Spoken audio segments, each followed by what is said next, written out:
the opening of my new boating school, I pledge that as long as a student is willing to learn, I shall never give up. Hi, I'm SpongeBob SquarePants.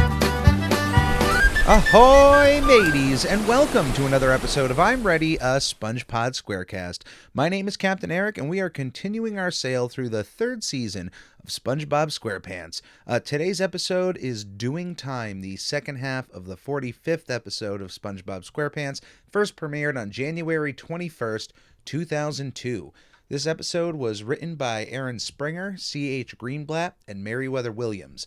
Our storyboard artist is C.H. Greenblatt, our storyboard director is Aaron Springer, our animation director is Frank Weiss, and our creative director is Derek Dryman. We also have a returning Thomas F. Wilson playing Officer Slugfish in this episode, Johnny, and also Donna, one of my favorite SpongeBob characters ever. For a one-note character, Donna is up there for me. It's hard to think of a few others, but she's on the top of the list as far as I'm concerned right now. But also returning is Susan Boyajian, who is best known for playing both Patrick's fake mom Janet and real mom Margie, and it's wonderful to have her back as incidental number 60 in this episode.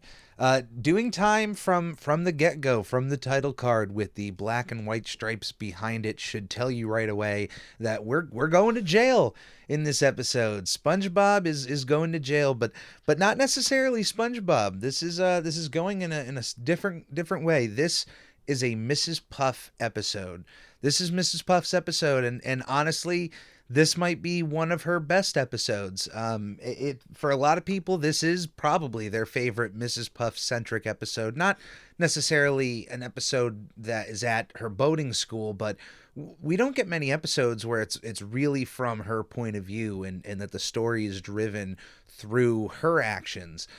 This is just one of them. But this episode starts out in a completely action-packed, wacky manner with SpongeBob once again trying to go for his boating license, but causing just absolute mayhem, destroying the school. We're hearing the action, but we don't see a lot of the immediate action, just the damage going on, like the distance that we're from the boating school. We're just watching the towers fall and the lighthouse go down, and eventually the boating school just crumble. And then SpongeBob, driving a boat with Mrs. Puff in the passenger seat, drives right out of the boating school. And now they are just completely out on the streets of Bikini Bottom. They're running into watermelon stands. We get a nice scene of the cops where they're not upset at the reckless driving and the damage that SpongeBob is causing to the homes around them, but they're going to get the entire force to chase after this car because they don't have a front license plate. They're missing a front license plate, therefore that's the reason to ensue the pursuit, not because of all of the damage going on. So SpongeBob and Mrs. Puff are just careening through Bikini Bottom. There's this massive police chase. It's up to this point one of the most action-packed moments we've had on SpongeBob SquarePants. It's like this big moment that happens. We get this a nice little comedic moment of the mayor of Bikini Bottom doing like a ribbon cutting ceremony, but it's not a finished bridge, it's an unfinished bridge. It's just a bridge that clearly is still being worked on, but they're just opening it, and there's an actual crowd like standing around like happy for this ribbon cutting ceremony.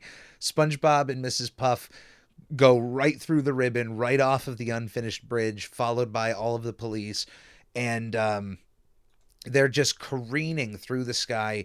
Mrs. Puff, through having a crisis of, she's freaking out, has a moment to herself of where did I go wrong, and she has a flashback to the first day she opened up the boating school, and pledges to herself that as long as a student is willing to learn, she will not give up on them. And lo and behold, her very first student is SpongeBob SquarePants. So this is straight from Mrs. Puff. This is, hey, maybe it just could be a skewed memory, but from Mrs. Puff, SpongeBob SquarePants is her very first student, and that is hilarious. So from day one, she's had to deal with this. Just laying that out on the table of the stress that this woman has had at her hands. But I mean, she does it to herself. If she really feels that SpongeBob is unteachable, then she should let him go. But I highly doubt there's many other boating school choices around. So I believe in later episodes, she's completely tied to the fact that she has to teach SpongeBob or offer free classes. So, but yeah, she's having this like mental breakdown as they're careening through the sky. SpongeBob is not even paying attention to the wheel.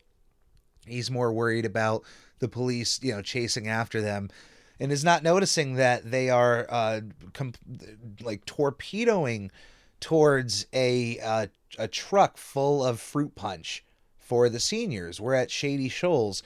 The very first time we're actually shown Shady Shoals retirement home without Mermaid Man and Barnacle Boy showing up. But they have a fruit punch delivery.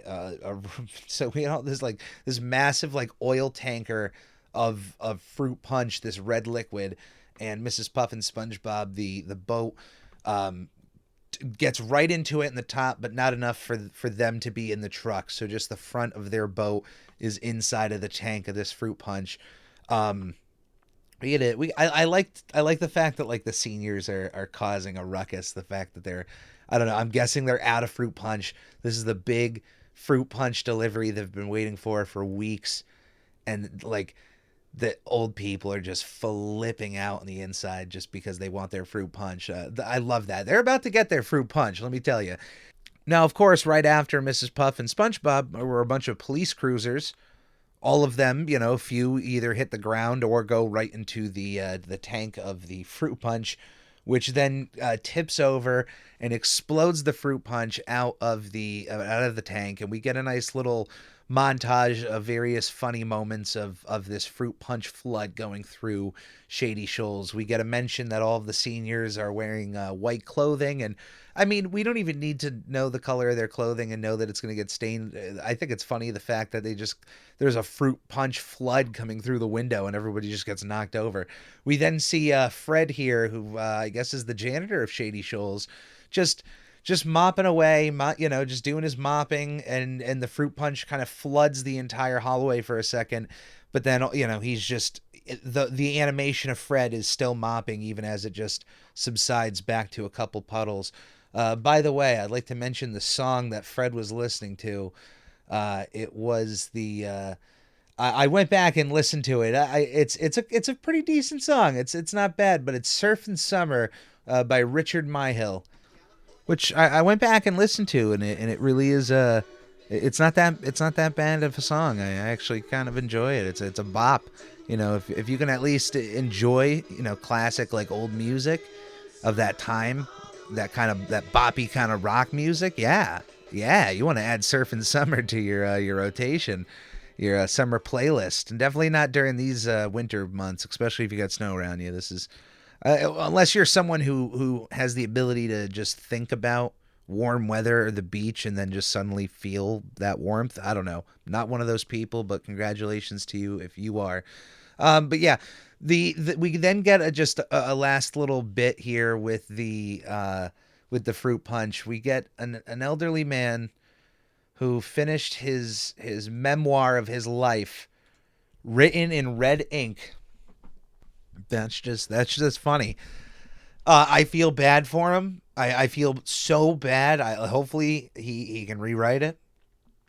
Hopefully maybe when the paper dries, you can still see the words on the red ink, and it's not maybe the fruit punch isn't as red, but right when the flood comes through and afterwards, I mean, the paper is just drenched in fruit punch. It's gone. We then get this aftermath shot of Shady Shoals, of just these police cruisers all over the ground and this fruit punch all over, and in come new police cruisers to take away the criminal in this situation, SpongeBob. Although Mrs. Puff does the right thing and mentions that they can't arrest him because he's a student driver and that she's responsible for him, and that means that she has to be arrested for this. Then Mrs. Puff is behind bars. We go to Bikini Bottom Jail, and we actually get to spend a significant amount of time at Bikini Bottom Jail with Mrs. Puff on her experience. We get to see a whole plethora of different activities they have at the jail and just their overall aesthetic and how the time goes on at the Bikini Bottom jail. This is the most that we've seen of the jail thus far in the show, and it's certainly a unique experience. Not one I don't think you're going to find in many American jails. I actually, because of certain parts of this episode, looked into some things about our jail system, so we'll get to that. But let's just start out with Mrs. Puff's jail cell, which I gotta say, for a minimum, like there's a decent amount of space there at least from the overhead shot. There's a decent amount of space for activities. There's a decent looking bed. There's no second bunk, so you're not sharing the room with anybody. She's got her own toilet. She's got a sink, a mirror, and a window to outside. I mean, that's not a bad room. Like I said, at least from the overhead shot. And Mrs. Puff actually takes this entire ordeal in a positive stride. She immediately lays down and starts to think of the positives, which is actually something that I started doing in my own life that I adopted from this episode, which is just, hey, when you are really down in your luck and you're down in a rut, it is a very calming experience to be able to just sit down, crisscross applesauce, and just close your eyes and just think of the things that you should be grateful for in your life. Find some positive things that you can be positive about and think about those things. And just, we spend so much time thinking about the negatives in our life, the stress at all times, and it's those moments that we can kind of shut our mind off and just think positive for a moment. Our minds deserve it. They deserve a break once in a while of all the negativity that goes on in there, and just to be able to relax and hey, those positive things can help you get through a lot. So Mrs. Puff is doing a wonderful thing here, and she dwells and repeats on the fact that she's not going to have SpongeBob around anymore. And that makes her completely happy, and she is completely satisfied about being in jail. Which, hey, to each their own. There are those out there in the world, I got to imagine, there are just people who would rather be in jail than be out of jail. There's a lot of people who don't want to be in jail and would rather be out of jail, but there's definitely got to be a small percentage. It's probably single digits of people who just, hey, you're guaranteed meals, you get a shower. In some jails, across the country, there's different rules on what you can have in your cell. You can certainly have books. There's some that you can have TVs and even computer access. I'm not making it sound like a good thing. It's not supposed to be a place you want to go. But there are some people that probably would be like Mrs. Puff in this situation who, hey, if you find yourself in that moment, you just take it in a positive stride and you just move forward along that path in a positive light. Do your time, get out, and move back to society. There probably are some that would, once they get back to society, would rather go back to jail, as I said. But I don't think Mrs. Puff would be one of them. I don't think after her time, she would want to go back. I think she would want to explore more options out into the world. But for now, she's extremely satisfied with not having SpongeBob around. Which I gotta say, hey, you know what, for her is a good thing. There's a lot of stress in that job, and maybe some time away from being a boating instructor could do her some good. Now, SpongeBob, on the other hand, is completely distressed that Mrs. Puff is in jail. He's back at her boating school, which we're noticing, like, the classroom is just in disarray and has cobwebs over it, and it's just dirty. I guess there's no other teachers at this boating school. No one else can fill in. If Mrs. Puff is in jail, what goes on with that space? Did she pay a lease? Does she own the property? I'm intrigued to know what would happen. But SpongeBob feels so guilty over Mrs. Puff going to jail over something that he feels is his responsibility. Now, he's worried about how she's doing in jail, and we get a nice montage of Mrs. Puff doing various activities in the jail, and they're the classic, jail activities, crushing rocks with a mallet, making license plates on a conveyor belt, and lifting weights, just another activity that you can do in jail. And Mrs. Puff is doing all of these jobs in full happiness with a massive smile on her face. And when SpongeBob talks to Patrick over his distress, Patrick admits that it does sound like it's SpongeBob's fault. And we get one of these little moments of Patrick. I don't know if it's number one, but it's just up there as one of my favorite Patrick moments. While SpongeBob is talking about how stressed out he is, the camera just decides to stay on Patrick for a second as Patrick, I don't know if he's listening or not, but he decides to look down at one of his little, the little dots on his design that, if you see a starfish, they have this spiny skin. And to show texture on Patrick, to not just have him as a solid pink creature, he has these little red dots over his body, and he decides to take one off of his chest. I guess they're removable, but he takes one off of his chest and he puts it on his face to make like a little nose, and then he just sits there with a big goofy smile on his face. And it's one of my favorite stills of Patrick in that moment. Just the fact that he's super supportive. He'll be there for SpongeBob. He'll help him break into a jail, but just in that moment, his mind just loses it. So SpongeBob wants to save Mrs. Puff and decides that to do so, he's going to have to get in jail to help her. And for that to happen, he's going to have to commit a crime so that he gets arrested and placed in jail. And the crime that they decide to commit is to rob a bank. Now, that's a pretty hefty crime. And the First Nautical Bank is a pretty hefty bank to rob. But unfortunately, SpongeBob or Patrick are not intimidating in the slightest, especially when they have covered their faces with socks and did not even cut eye holes into them. They just covered their faces with socks up to their mouths.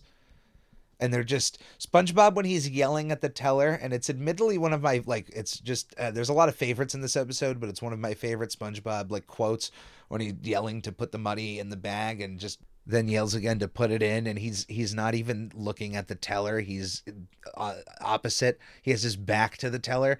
The teller in this episode, one of my favorite workers in any SpongeBob episode ever. Shout out to the bank tellers out there who would be able to handle this just as well as this guy does, because this guy doesn't have the time in his day to deal with this poor attempt at a bank robbery, and just handles SpongeBob like he would just any regular customer. Oh, you're looking for money? You wanna withdraw from an account? I'm gonna need to see some identification. Which account would you like to withdraw from? Checking or savings? SpongeBob falls right for it and just answers all the questions. He gives him his ID, which happens to just be a Jellyfish Club membership, which the teller uses. Now, SpongeBob, even after he gives him his ID and is just following along with the usual bank banter, then looks over to Patrick to give him a thumbs up. And it's just like, oh my goodness, these idiots just definitely couldn't rob a bank. It's way out of their control. They're not even going to get in trouble for this because they're not even assuming it's a bank robbery. SpongeBob then finds out that he doesn't have any money in either a checking or savings account with the First Nautical Bank. And they walk out really happy about their experience, except for the fact that SpongeBob then realizes, and his eyes bust out of the sock as they're walking away from the bank, that they didn't get arrested. So now they're just giving up on the whole life of crime, which honestly, if I was writing, I would try to at least push one other crime related gag of SpongeBob and Patrick. I think it's funny when the two of them go to something that extreme, and it fails in their face, but in the softest way possible. But their next attempt at getting into the jail is disguising themselves as rocks, because this is a jail that, crushes rocks. That was actually one of the things I looked into, because it's just such a long-running cliche with jails, or if you're writing a movie with an older school jail. I think of the opening of Oh Brother, Where Art Thou, when they're in the chain gang and they're crushing rocks with hammers. But this is apparently happening within the jail, and they bring in rocks for the inmates to break. I really don't know why. I guess there's many things you could use smaller rocks for, so there's probably reasons for it. But I actually, especially that, and then the license plate cliche as well. I looked into just penal labor in the United States, and I did look up something about if there was any historical, history behind the trope of prisoners breaking rocks. And it looks like even in Victorian Britain, there was, if you were an able-bodied male prisoner, you could break stones for 10 hours a day. And then even Nelson Mandela worked in a lime quarry during his time of imprisonment. And that's crushing rocks as well, I imagine, with massive mallets. So there's this history of it. It's just, I don't know. It's such a cliche, but then at the same time, it did, happen. I don't know if it's still happening, but for a lot of these jobs that you can do within jails, you can actually make some kind of payment, and to some extent that payment can go to various means. It can go towards tax deductions, victim compensations, family support, room and board. It can also go towards the time that you put towards certain jobs. It can also go towards time that you're working off of your sentence, if that's a sentence that allows it. If you're in a state that allows it, every state is completely different of how they handle the jobs within prisons. And as of 2021, inmates in federal prisons earned between 23 cents to $1.15 per hour. I don't know what the jobs are, but even just the various small searches you can make about this subject brings up that there are a ton of companies that have prison insourcing jobs where they get prisons to work in that stuff. That is a whole other can of worms of a discussion that one could have about this kind of labor within the jail system. All I can say is that if that kind of work bothers you, I don't think they force it, but if you do any of that work in Texas, you don't get paid anything. You get nothing, and that's the Texas way. They're totally allowed to. They're allowed to do that, and hey, that's just another concept of the whole system, which is probably a conversation for another day. But we go through this montage of SpongeBob and Patrick going up to Mrs. Puff during her day or one of the various jobs or activities she does. They're trying to help get her out, and she freaks out over seeing SpongeBob and Patrick. Mrs. Puff does not want to get out of jail. Mrs. Puff does not want to go back to her life of teaching SpongeBob, and she just is content with leaving that life behind, which she does get to tell SpongeBob explicitly to his face. But it's funny, the first time that we mentioned the rocks, they get thrown into the rock pile. They communicate to Mrs. Puff, which she freaks out at. Now, the guards assume that this could be the amount of heat that she's getting. She has heat exhaustion, and therefore she's yelling at these rocks that happen to look. There's a yellow one and a pink one. I don't know how they don't notice that, but they send her to the kitchen. You need to get out of the heat, and you need to get into the kitchen, which sounds kind of backwards, but there's some kind of pun you can make there. Anyway, SpongeBob and Patrick, though, they do not get crushed by Mrs. Puff. Another inmate comes over and crushes them in one massive swoop.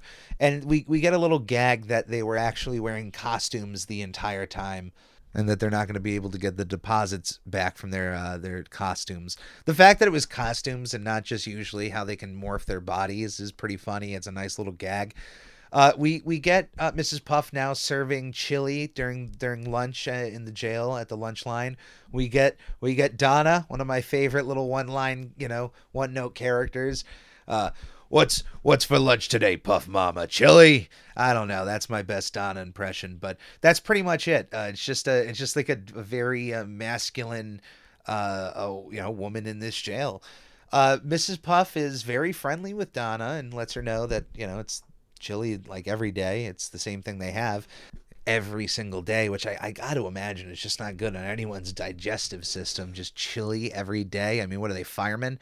Now, Mrs. Puff, during this moment, has a crisis where she feels like she's hallucinating seeing SpongeBob in the chili, who then turns out to actually be SpongeBob, pulls Patrick out of the chili, and we get this moment where when Mrs. Puff, screams "why" as to them coming out of the chili, SpongeBob proclaims that they're saving her, and she actually asks just why did he bring Patrick. And Patrick was only brought along apparently because he likes chili, and I guess it's just they knew the jail was going to have chili that day, so it must be a known thing. Maybe one of them has been to jail before and just knows that chili is a daily occurrence, and Patrick just comes along for it. Mrs. Puff then gets to set her story straight and tells SpongeBob and Patrick that she likes jail, she doesn't want to return to her old life, and that she's content in staying here for the foreseeable future. I love the mundane life gag here with the other fish when SpongeBob and Patrick are telling her how great life is, and we get to see like this guy in his life like day to day just with this dull look on his face. Like, I get that, I understand that, I have felt that once in a while where that just feels like you're doing the same thing over and over again. The movie Office Space, I felt that for a while a couple of years ago. Just the feeling of Peter Gibbons and just that mundane, like, oh, this is going on every single day. Now, of course, now Mrs. Puff is caught by the guards screaming at a pot of chili because, of course, every time they come around, SpongeBob and Patrick disappear. So it just makes Mrs. Puff look crazier and crazier. She is then sent from the kitchen to making coat hangers on a conveyor belt, just yet another job of the jail system. This time, though, SpongeBob and Patrick are caught by the guards, the correction officer, when Mrs. Puff calls them over. Although when he sees SpongeBob and Patrick on this conveyor belt when they come over to try to convince Mrs. Puff, he just tells them that it's raw material for coat hangers, that she also needs some rest. Now, we don't get to see the SpongeBob and Patrick coat hanger after he shuts the machine down on top of them and the steam just, covers the screen. But, that scene has always, it just sat wrong with me. It felt off on the fact that the guard could clearly see SpongeBob and Patrick, but then claim that it was raw material for coat hangers. Now, on one hand, it could just be a joke, and that the guard is just really bad at his job or has poor eyesight or he's wearing sunglasses inside. Maybe they're making a joke about that. But there's also the opportunity that Mrs. Puff is going a little bit crazy and seeing SpongeBob and Patrick more than they're actually, trying. I'm sure a few of these cases are SpongeBob and Patrick trying to break her out of jail. I mean, they explicitly are telling themselves in scenes outside of the jail, outside of Mrs. Puff's psychosis, that although this is all a flashback from her head, so this could all just be fake, but they're saying, hey, we're breaking into jail. So, but scenes like that could just be Mrs. Puff going crazy. I'm willing to believe it. I mean, we know that she's capable. Now the next scene is SpongeBob and Patrick coming out of her toilet inside of her jail cell as she's trying to brush her teeth, and calls the guards over who once again see SpongeBob and Patrick in the toilet as she calls over for help. And they stay completely stoic. And this is also the second time this season that we have found SpongeBob in a toilet and caught by another character. Although this time he doesn't go as natural as he did the first time. SpongeBob and Patrick just sit there very still in the toilet, and the guard stares at him, and he comes off as if it was actually that she went to the bathroom and then called him over, and he's disgusted and just flushes the toilet on SpongeBob and Patrick. We now get SpongeBob and Patrick on her top bunk, which wasn't there before, and they now have installed a top bunk into her bedroom. So that's a thumbs down a little bit on the experience here in Bikini Bottom Jail. But she could also just be, making that part up, because now it just seems SpongeBob and Patrick are everywhere, because the second she sees them from the top bunk, she runs over to the bars. When the two guards come over, they are revealed to be SpongeBob and Patrick as well. They quickly run away as soon as the two actual guards come over to the bars, as Mrs. Puff is just screaming hysterics.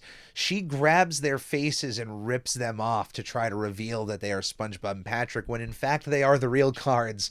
And she rips off their actual faces to reveal their skeletons underneath. Because of this act, they told her, you're gone off the deep end, Puff. They throw her into the padded cell.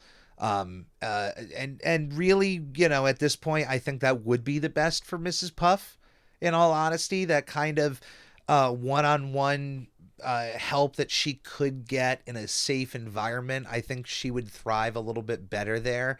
But then it's revealed that all of that was a dream, and she then finds herself back to where she was driving with SpongeBob in the sky right as they're about to hit the fruit punch truck. They hit it, and the entire, sequence pretty much plays exactly the same, with the truck spilling over. This time, though, when the cops come over for the arrest, they take SpongeBob away. And Mrs. Puff is stunned by the fact that things are completely different than the way she was dreaming them to be. She then is relieved to herself that it was all a dream and that, this is reality. As she's saying that to herself, a cop out of frame comes into frame and reminds her that she already did her time. Why would she go to jail? She then looks down and finds herself back in white and black stripes, although it's not the same attire she was really wearing in the jail. But she finds herself in that classic prisoner attire, and then attached to the ball and chain. She then screams to herself, re-waking herself back up in the falling car yet again. This time, when she is relieved to know that she is not going through that same experience, the camera zooms out to show that it's not SpongeBob driving the car. It is, in fact, Donna. What are we having for dinner, Puff Mama? She then screams to herself again, revealing it's back to SpongeBob and her in the boat. And just like I am and you are listening to all of this, I'm done. Mrs. Puff is done, as she reveals that she's just accepting whatever is happening. She's tired of screaming and going through this experience. I have no idea what's going on. We don't really get a satisfying conclusion in this episode of if, did they canonically hit the fruit punch truck, and did she really go to jail, and did she just happen to do her time and go crazy? I have no idea. But it's just one of those fun kind of shut your brain off, enjoy some SpongeBob kind of episodes, and hey, I'm glad to do that anytime. There's certainly some interesting aspects that this episode goes down, and certainly some conversations that you can have with aspects of this episode, including its jail system, its unique jail system, and certainly the real life things that it's based off of. Now, I forgot to mention the fact that Mrs. Puff's padded room eventually, another thing about her going crazy is she starts thinking about the positives again and realizes that yet again there is no SpongeBob in her room, and that is when her padded room, SpongeBob just comes alive on every wall of the room, revealing that it's a room made of sponge, and she is just that's what makes her scream yet again to reveal her back into the car, which then starts off the chain of then it continuing, going back into that moment of the car. But that is doing time. It is an absolute trip of an episode. It's certainly a fun one. It's an episode where we actually almost got the debut of Mrs. Puff's dad. In the credits of the episode, Tom Kenny is listed as voicing Mrs. Puff's dad in a scene that I guess he did the voice of, but just was cut. C.H. Greenblatt in 2017 was asked about this to see if there was any, if he remembered anything about the storyboard or the script of what the scene of Mrs. Puff's dad would have entailed, and he has no memory of that. But that's an interesting thing to think about, or what that could have been, or even what it would have sounded like. I don't know if Tom has ever been asked to recreate that voice or what it would have been in this episode, but it's certainly an interesting one. It's like I said, it's our first big episode of Jail. It's not Mrs. Puff's first time behind bars. She has been behind bars a few other times. Hall monitor, and then of course no free rides. And if anything about her third time in jail it gives us any information, is that she took her first two experiences, hopefully at least in a positive way. That's how I'm taking it. But thank you for joining me on this episode of the Squarecast. I do apologize about the hectic release schedule as of late. And honestly, one thing I do have to apologize about is we have yet to really get up to par with the YouTube channel. That's been a massive contention in the back of my head, and there's a big reason for that I'm not going to get into right now. It's more on the YouTube side of things, but I have since gotten through that. Season 3 has just debuted on YouTube. I also have the part 3 of the Nickelodeon All-Star Ultimate roster that includes the last part of the roster. That's 74 characters. Go check out that series if you haven't. Then includes some DLC characters, some extra assists and levels it's just like the ultimate Nickelodeon game that I would hope that we eventually get to. Check those out. Check out all of the new art for all of the season 3 stuff. I'm absolutely proud of the stale image that is on the YouTube channel. And if anyone has any ideas of how to spice up the videos, I mean, throw them at me. I'm I know it's just an audio podcast, but I'd like the video experience to be a little bit more calming as well. So that's why I'd like to put a little bit more art. But if any of you would like to feature your art on there, if it's SpongeBob related art, maybe it can just be a slideshow of various artists to shout out. That would be something cool. But yeah, throw me your ideas. Check that stuff out. All of the links are in the description, including the link for my YouTube channel, the Captain Eric YouTube channel. We're almost at 300 subscribers, so definitely check that out. The Ready crew is growing, and there's going to be here's the one thing though, there's never going to be payment to be on the Ready crew. I just want to put that on Front Street right then and there.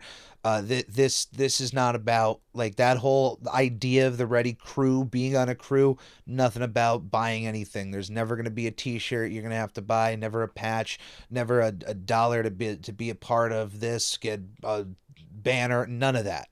If you want to be here, you can be here. That's all I want to hear.